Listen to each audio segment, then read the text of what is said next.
Mr. will.i.am, previously of the parish of the Black Eyed Peas and other such things.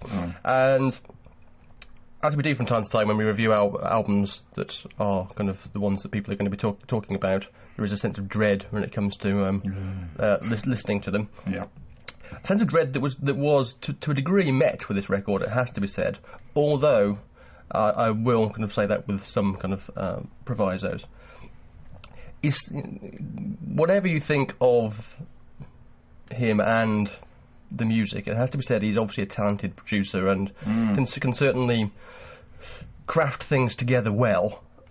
Of this type of dance music that is pretty much centred around the use of auto-tune and recycling classic dance beats and stuff like that, he does do it very well. Yeah.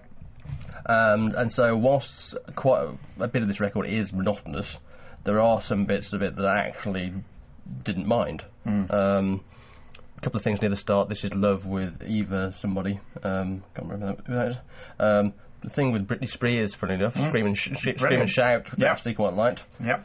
And there's a thing with Nicole Scherzinger, actually, World is Crazy. Or, yes.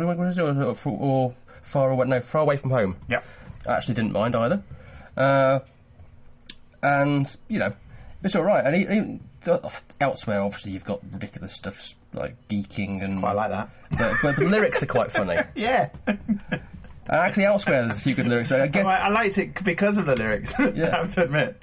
Ghetto has good lyrics as well, actually. Yeah. So it's not really my thing. No. It has to be said. No. And things like Let's Go... I don't think so. Yeah, and things like Let's Go and Freshie were just awful. But it was, for what it is, it's fine.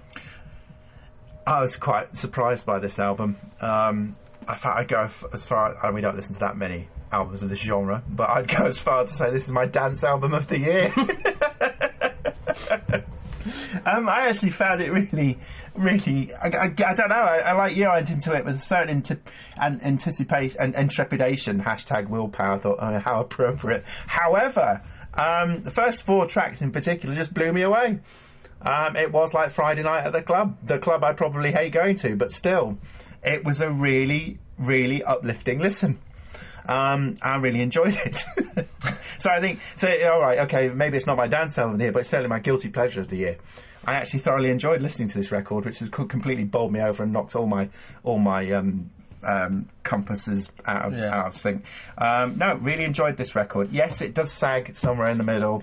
You mentioned a couple of tracks a moment ago where perhaps it also lyrically falls down too, and the production does slow up.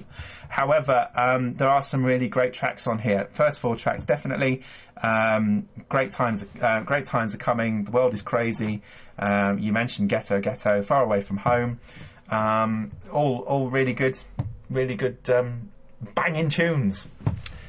As they say. As they used to say. As the kids say. As the kids used to say when they were kids. I actually found this record not entirely to my taste all the way through, but actually quite an enjoyable listen. My God. I don't know, one podcast for praising Justin Timberlake, and now we're not totally slagging off will.i.am. Exactly. But it's as you say, it's the production values that are there, and it's what make it. Lyrically, it does fall down in places. Musically, it's not always so great. The collaborations, sometimes they work superbly. Oh, Britney Spears! Who'd have thought in that mould? Yeah, brilliant. More of that from Britney Spears would be great for Britney Spears, I think. But then there are times where you think, no, that was a bit flat, that one. But for the most part, really enjoyable record.